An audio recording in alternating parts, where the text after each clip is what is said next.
Now you've turned a positive experience into a negative one, which you do not want to do. That person with that Nokia clamshell will never do another QR code as long as they live. Smartphone or not. Just because that will experience. So be careful. I recommend for using QR codes to put as many explanations about how to use it, some links to software readers that are universal, and also a call to action. That way, again, give them a choice, and you'll be okay. They won't look at your brand or your ad and say, turn the page. I'd rather get something relevant. So be careful with the QR codes. Kind of like the beta VHS thing right now. Not one of them is really dominated, but when it does, we'll definitely be made aware. And more smartphones are coming with the readers already built on, so you don't have to do a whole lot at this point, but it'll get easier. So I want to talk about this Calvin Klein QR code. I kind of like it. The guy yesterday talked about it and said, talked about some negatives. I kind of like it. Intriguing. Okay, engaging, not yet. But to get it uncensored made more of a splash on CNN, Fox News, because the content was the 15 or 13 or 14 who had the ability to get it uncensored. They got more publicity off that than they did for the darn ad. Good? It's all good. Continued engagement with customers. Mobile is the only medium where you can reach somebody before, during, and after they opt into your campaign. Let me say that again. Mobile is the only medium that you can reach somebody before, during, and after they opt in. No ad, no print, no car wrap, can do anything like that. Okay, what do I mean? Well, let's say you have a trade show, indoors or outdoors, and you set up your usual table, you get your little wooden wheel, the people come up, stand in line to spin, you get your line of goodies, ready to give them out, you get your fishbowl, because people have business cards, right? You want to put your card in the fishbowl to win maybe a $100 gift certificate to Starbucks. Okay? People come up to your table, spin the wheel, give them a shirt, and they leave. Who was it? How do you reach them? They seem to be interested in your brand, or were they just interested in the keychain you gave them? Right? Then you get the loaners come out and go, oh, this is cool. Who was that?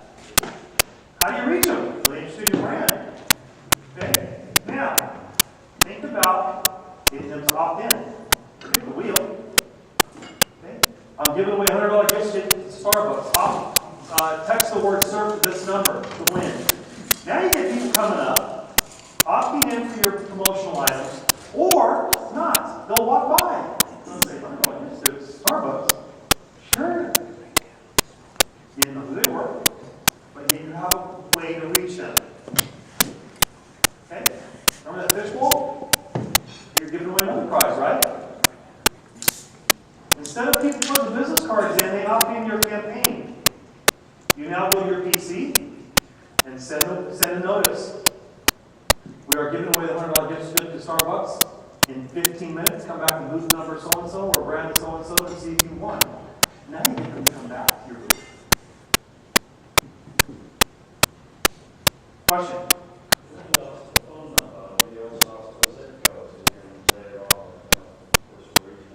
You can later. You can ask for different zip codes, age, flavors, brands. You can definitely engage in that. I recommend afterwards. Okay? But at this event, right now we're working on giving away something. So they all come back to your booth. You give them another commercial or whatever message you want to get out. And you're going to see something. Booths around here going, how the hell did they do that? I think you're going to come back. I got an audience now. Hey, give it away. Everybody remembers. Do you think that they'll remember that booth more than they will all the others? Talk about engaging. But we're not done yet. On the way home from the show, after about an hour, he sent another text message out. Thank you for coming by our booth. It was a pleasure speaking with you. We hope to see you soon. Nobody's doing that, people. Nobody is engaging people. Nobody's had the ability to engage people like this in some way. Pretty powerful stuff. And in a week, you set them special. Now you got it. Now you're hooked. Now you're reaching all those people that came to your booth.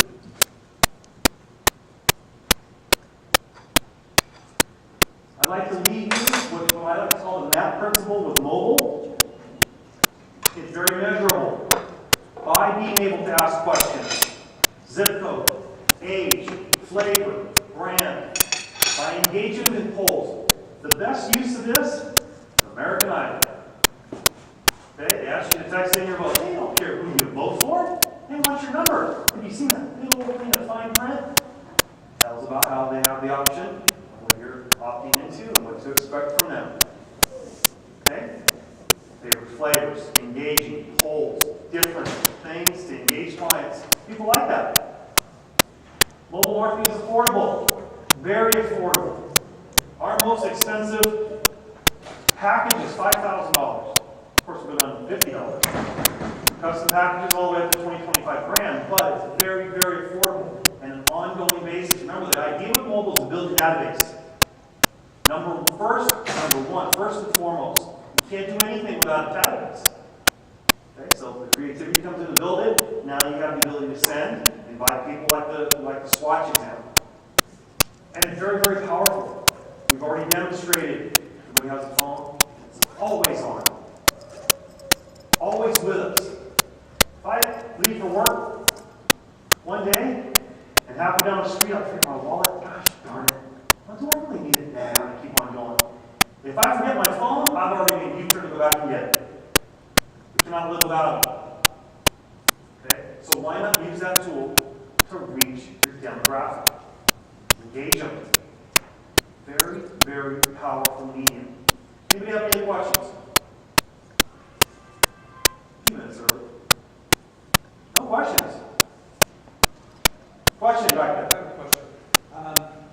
You're talking about once you opt in as a consumer, then basically, you're subjecting yourself to whatever people want to text to you in the future. Is that right? Correct. So do you expect or do you sense that there's going to be any kind of reluctance on the part of the consumer to opt into these things because of the chance to just get hammered with texts on an ongoing basis? That's a good question. A couple things here. If I'm coming by that booth with the fishbowl and it's relevant to me, I'm going to opt in. If I don't care what they have or what the brand is about, I just want the $100 gift certificate. I'm going to opt in, see if I want, I'm going to opt out. It's easy, just as easy to opt in as it is to opt out. By the way, if you guys ever start receiving some spam on your phone, reply the word text to the message, hit send, and if they're in compliance, the computer will grab you and take you off. Secret for the day. Reply with text. Reply the word stop. Oh, reply stop. The computer will grab you and take you off automatically if they're in compliance. It's good to know. The other question was, how do I know I'm not going to be spammed or being sent thousands of messages? If you have a well-placed campaign, I encourage you to let them know what they're in for. The first message might be, welcome to our VIP mobile club. We will not send more than 3 messages a month. A lot of people do that. That's their first message before you can send them a coupon or inviting them to an event or engaging them in a different way. Does that answer your question? Sure. Good question. You don't need to track conversion rates like text out. Years ago, going into search that stores, this code with X% off, and then you send that to 1,000 people who do that. You're looking for a return on investment per campaign. Pretty simple. The average response rate is 33%. Average. That's on 10 SMS sent, on 1,000. 33%. Redemption rate. Period. Now, include that with some other actionable items. Come in for a qualify for up. And that goes way up. I've seen it high as 67% redemption rate. There's a thing out there called hidden image technology. Maybe you guys saw this last summer. Kawasaki did a campaign in a magazine. It's a little scrambled code. Kind of looks like a QR code, but they ask you to take the magazine in to Kawasaki dealership, put it behind a screen or a piece of film, and it'll decode what you've won. Hidden image in the graphic. They're actually able to get you to get off the couch or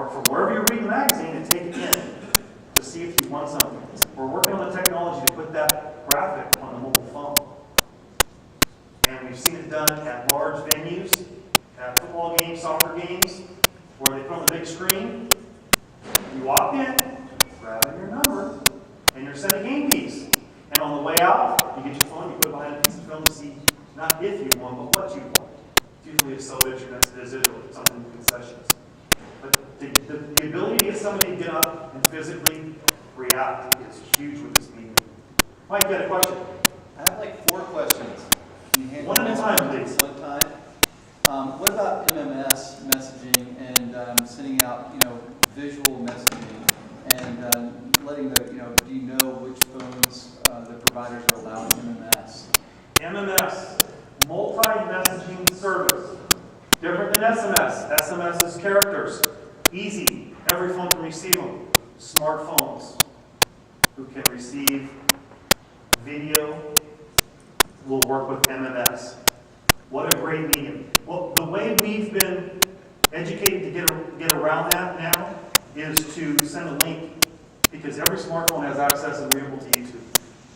Send them to YouTube. They're already there, right? The next step with the video is to have clickable links on the video, or to run banner ads that are clickable underneath, on top, or around the video. That's going to be huge. And with 4G coming and the smartphones, by the way, smartphones only make up 30% of the market right now. In 2 years, they predict that to be over 50%. So the more and more people, and as they become more and more affordable, that will come a lot sooner, the MMS. So Is that 1 of 3? Yeah, exactly. So with MMS, and I've been reluctant to use mobile messaging only because we have hundreds of thousands of customers, and I look at the cost, and no offense to your business, and we're friends, and your packages are actually really good, but for me, I want to hit them in 3s or 4s, and that would be thousands and thousands of dollars, and I can't really track the ROI back to an actual sell of a product to do that. My question is, and the reason that it's so expensive over email marketing, where I can do it for halves of pennies, right? And I'm looking at SMS, which is they charge me to send, they charge me to receive in some cases.